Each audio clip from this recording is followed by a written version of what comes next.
Okay, question 6, a little bit of a nicer, simpler question. So a curve has equation y equals x squared minus 4x add k, where k is a constant. We're told the curve crosses the x-axis at the point 2 add 5, 0 and 2 minus root 5, 0. We want to find the value of k. So to do that, we're going to use one of these coordinate points. So I'm going to use to add root 5, 0. So when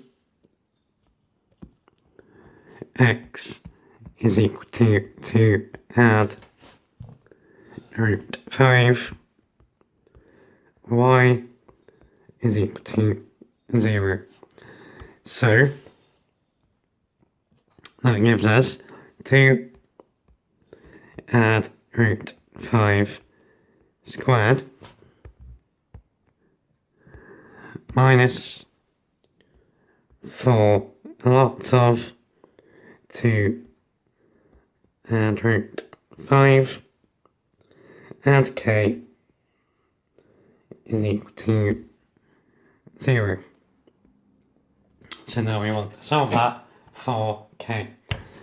So let's expand the brackets. 2 add root 5 squared is gonna be 9 add 4 root 5, and then we're gonna have minus 8 minus 4 root 5 and k is equal to 0. Now 9 minus 8 is 1. So we get 1 and k, 4 root 5 minus 4 root 5 is 0.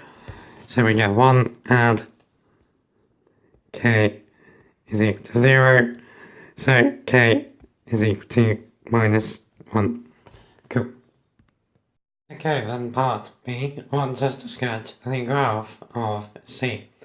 So, labelling all the intersections with the axes.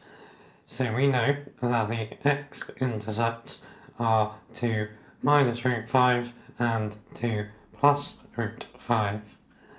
Now we know that 2 minus root 5 is negative. We can of course use our calculator to show that, but we know that root 4 is 2, so root 5 is more than 2, so 2 minus something that is more than 2 is going to be negative. Now we also know the y-intercept. The y-intercept of a quadratic is the constant term at the end, so here that's k, and k is minus 1. So our graph is going to look something like this, where this point here is minus 1, this point here is 2 minus root 5, and this point here is 2 plus root 5. Cool.